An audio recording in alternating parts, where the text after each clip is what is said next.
नमस्कार दोस्तों। दोस्तों आज की हमारी इस वीडियो का जो टॉपिक है वो है डोमेस्टिक वायलेंस एक्ट। दोस्तों ये एक ऐसा लॉ है जो कि इस तरीके से लिखा गया है कि सारे का सारा ये विमेन के फेवर में चला जाता है। आदमी का इसमें सिर्फ एक ही जगह पे ज़िक्र है और वो एक मुजरिम की तरह है। इसलिए ये जो लॉ है ये बहुत ही खतरनाक लॉ है। तो दोस्तों हम जानेंगे कि ये लॉ क्या है, इसमें क्या-क्या गलतियाँ हैं, इससे क्या-क्या नुकसान है और सबसे ज़रूरी बात, क्या इसे भी ठीक किया जा सकता है? तो आइए शुरू करते हैं।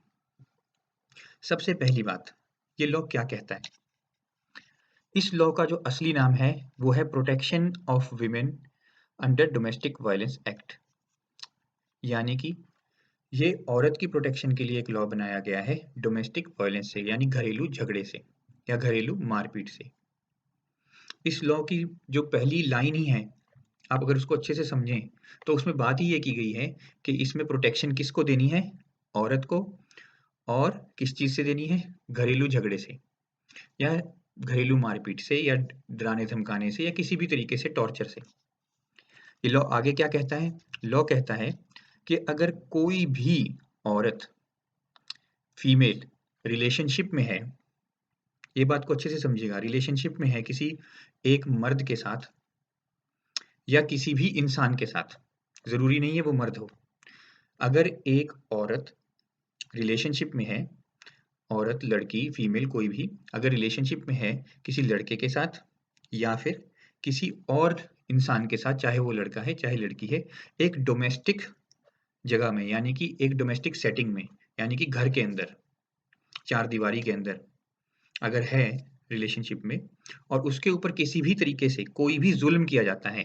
अब ज़ुल्म के अंदर मारपीट भी है, गाली-गलौज भी है, डराना-धमकाना भी है, मेंटल टॉर्चर भी है और उसके अलावा इस तरह का कोई भी एक्ट जिससे ये लड़की मेंटल टॉर्चर में की तरफ चली जाए, परेशान हो जाए या फिर अपनी जान से हाथ धोने की इसकी नौबत आ जाए, अगर वो उस तरफ को चली जाती है, तो ये लॉ जो है ये कहता है कि इस स्टेट में जो लड़की है कंप्लेंट कर सकती है उस दूसरे इंसान के खिलाफ और वो जो दूसरे इंसान के खिलाफ कंप्लेंट करेगी, उसे हम कहेंगे डोमेस्टिक वायलेंस यानी कि एक चार दीवारी के अंदर, एक घर की सेटिंग के अंदर एक तरीके की वायलेंस हुई और उसकी वजह से क्या होगा? सज़ा होगी।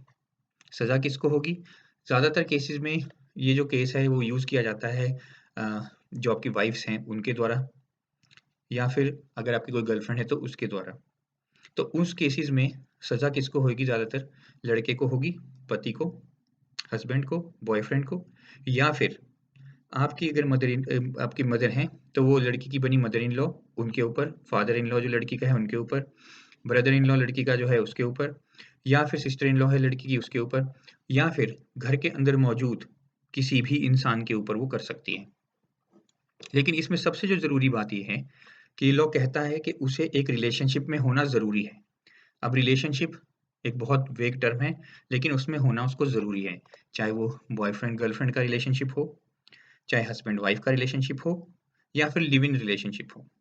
रिलेशनशिप कोई भी हो सकता है, लेकिन उसे एक चार दीवारी के अंदर होना पड़ेगा, यानी कि एक घर की सेटिंग में होना पड़ेगा, डोमेस्टिक होना पड़ेगा।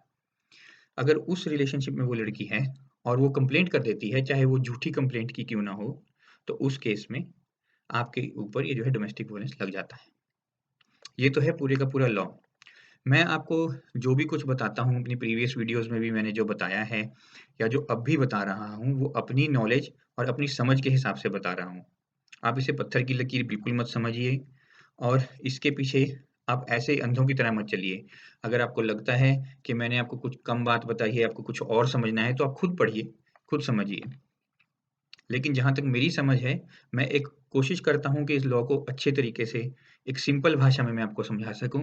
अदरवाइज़ आप अगर इंग्लिश पढ़ेंगे तो इंग्लिश में बहुत सारी वो टर्म्स को बार-बार मिक्स करते रहते हैं, तो उससे थोड़ी दिक्कत हो जाती है।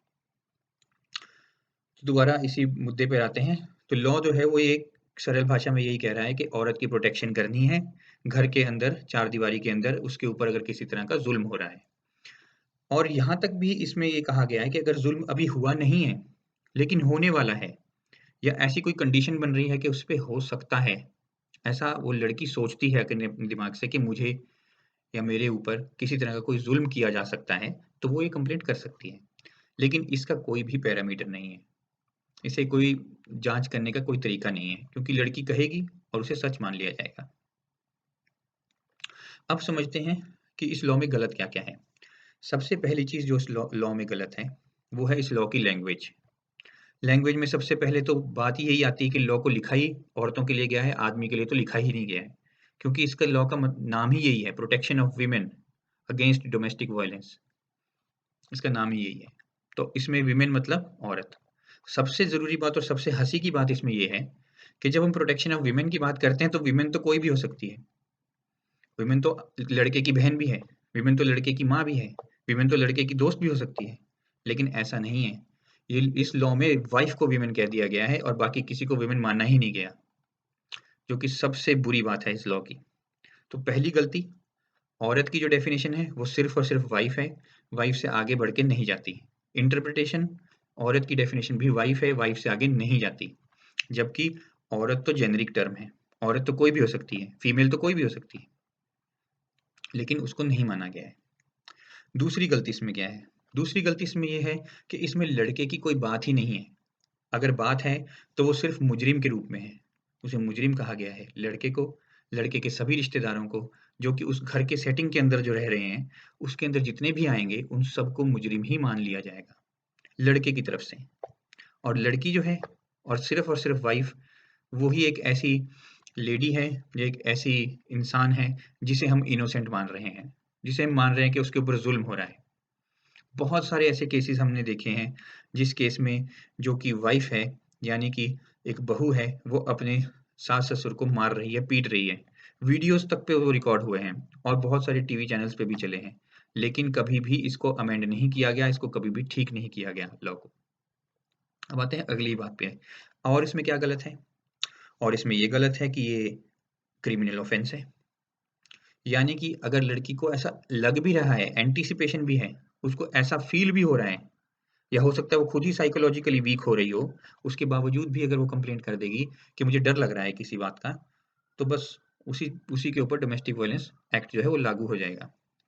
लेकिन ऐसा नहीं होना चाहिए। पहले ये भी जानना ज़रूरी है कि कहीं लड़की ही फ़ॉल्ट पे तो नहीं है, लेकिन वो चीज़ इसमें नहीं कहीं भी मेंशन की गई है, इसलिए ये एक प्रॉब्लम बन जाती है। और चीज़ इसमें क्या गलत है? और चीज़ ये गलत है कि लड़की को हमने मुजरिम नहीं माना है। अगर लड़की कोई ज़ुल्म कर रही है, तो उसे हमने कहीं भी काउंटिंग में नहीं लेके आए हैं। तो उस वजह से जो है दिक्कत बहुत बड़ी हो जाती है। अब बात करते हैं नुकसान क्या है इसके। फिर मैं आपसे वही बात करूँगा, अगेन वही बात है कि नुकसान तो बहुत ही ज़्यादा हैं और बहुत ही सीवियर हैं। पहला नुकसान, हमेशा की तरह घर टूटेगा, क्योंकि ये क्रिमिनल केस है। धक्के खाने पड़ेंगे लड़के वालों को, कोर्ट कचहरियों के, पुलिस के, जिसकी वजह से उनका पैसा भी बहुत कुछ लगेगा, उनका टाइम भी बहुत लगेगा और साथ ही साथ उनका जो पूरा मेंटल जो पीस है वो खत्म हो जाएगा। इसलिए वो लड़का जो है कभी उस लड़की के साथ नहीं रहना चाहेगा। तो घर तो टूटेगा ही टूटेगा। दूसरी चीज़, लड़के को और लड़के वालों को बहुत ज़्यादा प्रेशर से गुजरना पड़ेगा, क्योंकि ये जो लॉ है डोमेस्टिक वायलेंस, एक ऐसा एक्ट है जो सारे का सारा वीमेन की तरफ है। इसमें लिखा ही औरत की तरफ गया है और औरत का मतलब वाइफ है। तो वो एक बहुत बड़ी मुसीबत बन जाती है, क्योंकि उस मुसीबत की वजह से कोर्ट कचहरियों के चक्कर काटना तो आम बात हो जाती है। तीसरी प्रॉब्लम, क्रिमिनल केस, इस वजह से सरकारी नौकरी नहीं कर पाएगा लड़का, और अगर करता है तो उसकी सरकारी नौकरी चली जाएगी, छूट जाएगी। चौथी प्रॉब्लम, पैसा बहुत लगेगा, कोर्ट कचहरी में धक्के खाने पड़ेंगे, पुलिस के धक्के खाने पड़ेंगे, विमेन कमीशन में धक्के खाने पड़ेंगे, विमेन सेल में धक्के खाने पड़ेंगे। तो उसमें पैसा बहुत खर्च हो जाएगा, समय भी खर्च होगा, पैसा भी खर्च होगा, नौकरी भी नहीं होगी। तो आप ये समझ के चलिए कि फाइनेंशियली तो बहुत ही ज़्यादा लॉस होगा। अब हमने इसके नुकसान भी जान लिए, हमने ये भी जान लिया कि इस लॉ में गलत क्या-क्या है, और ये लॉ तो पूरी तरह ही मैं गलत मानूँगा इसको। अब इसे क्या सही किया जा सकता है? क्या इसकी ज़रूरत है? अगर आप सिर्फ़ एक सेक्टर ऑफ सोसाइटी, यानी कि सिर्फ़ औरत की तरफ से सोचेंगे और उस औरत के एक सर्कल, मान लीजिए कि हमारा एक, हम मान के चलते हैं कि एक सोसाइटी है हमारे पास। सोसाइटी में हर तरह का इंसान आता है। अब उसमें आप आदमी अलग कर दीजिए और औरत अलग कर दीजिए। अब हम सिर्फ़ वो औरत, जितनी भी फीमेल्स हैं, उनको हमने एक तरफ कर दिया। अब उस फीमेल में भी हमने क्या किया कि उस फीमेल का भी एक पार्ट यानी कि जो वाइफ है सिर्फ़ उसी को बाहर निकाल दिया और हमने कहा कि इसी के ऊपर हमने ये लॉ लगाया है कि इन्हीं के काम का ये लॉ है, बाकी किसी के काम का नहीं है। इसका मतलब क्योंकि ये लॉ एक तरफ़ा है, सिर्फ़ और सिर्फ़ उन पर्टिकुलर औरतों के लिए है जो कि वाइफ़्स हैं या किसी रिलेशनशिप में हैं, मान लीजिए गर्लफ्रेंड्स हैं, उन्हीं के ऊपर लगेगा, बाकी के ऊपर तो लग ही नहीं रहा। उस वजह से ये जो लॉ है, ये इनफ्रक्चुअस बन जाता है, यानी कि खराब है, टूटने लायक है, अनलॉफुल है और एक एक तरफ़ा होने के कारण ये अनजस्टिफाएबल भी है। इसको आप जस्टिफ़ाई ही नहीं कर सकते। आप कैसे कह सकते हैं कि ये पूरी की पूरी सोसाइटी को प्रोटेक्ट कर रहा है? ये सोसाइटी को प्रोटेक्ट कर ही नहीं रहा। ये सोसाइटी में सिर्फ़ एक पर्टिकुलर छोटे हिस्से को प्रोटेक्ट कर रहा है और सबसे बड़ी और हँसी की बात, औरतों के भी बहुत छोटे हिस्से को प्रोटेक्ट कर रहा है। औरत में जो पति की जो बहन है, जो पति की माँ है, जो पति की बेटी है, जो पति की दोस्त है, वो प्रोटेक्टेड नहीं है। इस वजह से ये जो लॉ है बिल्कुल बेकार लॉ बन जाता है। इसलिए इसे ठीक करने की तो बहुत ही ज़्यादा ज़रूरत है। अब इसे ठीक कैसे किया जा सकता है? देखिए, इसे ठीक करने के 2 तरीके हैं। सबसे पहला तरीका कि इसका नाम बदल दिया जाए। इसे protection of women from domestic violence act नहीं कहा जाए, बल्कि ये कहा जाए डोमेस्टिक वायलेंस एक्ट बस। एक सिंपल बात है, डोमेस्टिक वायलेंस एक्ट बस। ये तो होगी पहली चेंज। दूसरा चेंज क्या करना चाहिए? जो इसके अंदर लॉ में लिखा है, डेफिनिशन लिखी है, उस डेफिनिशन को सही किया जाए। उस डेफिनिशन में लिखा जाए कि अगर कोई भी इंसान, किसी भी इंसान के ऊपर एक डोमेस्टिक सेटिंग के अंदर यानी एक घर के अंदर, एक चारदीवारी के अंदर किसी तरह का भी कोई ज़ुल्म करे, तो उसे सज़ा होगी। अगर हम इस तरह से इस लॉ को लिख देंगे, तो ये बराबर बन जाएगा सोसाइटी में। यानी अगर लड़की, कोई भी लड़की हो चाहे, वो बहन हो सकती है, वो बेटी हो सकती है, वो बहू हो सकती है, वो सास हो सकती है, वो कोई भी लड़की हो सकती है। अगर कोई भी फीमेल या कोई भी मेल, अब मेल में क्या? पति, दोस्त, भाई और ससुर, ये सब हो सकते हैं। मतलब पति में भी सब, यानी मेल्स में भी सब और फीमेल्स में भी सब, और साथ ही के साथ ट्रांसजेंडर्स भी इसमें आ जाते हैं, अगर हम ये लॉ को इस तरीके से लिखें। उससे क्या होगा?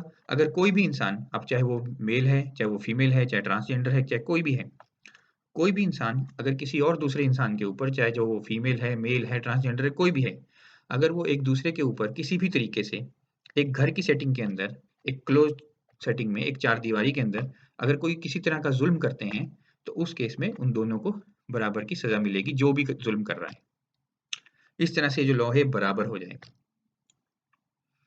तो आशा करता हूँ कि आपको मेरी ये बात समझ आई होगी और आपको ये थोड़ा यूज़फुल लगा होगा। आपको कुछ हो सकता है ये लॉ पहले उतना समझ में ना आया हो और शायद अब थोड़ा क्लियर हो गया हो, और इसी उम्मीद के साथ मैं आपसे विदा लेता हूँ। धन्यवाद।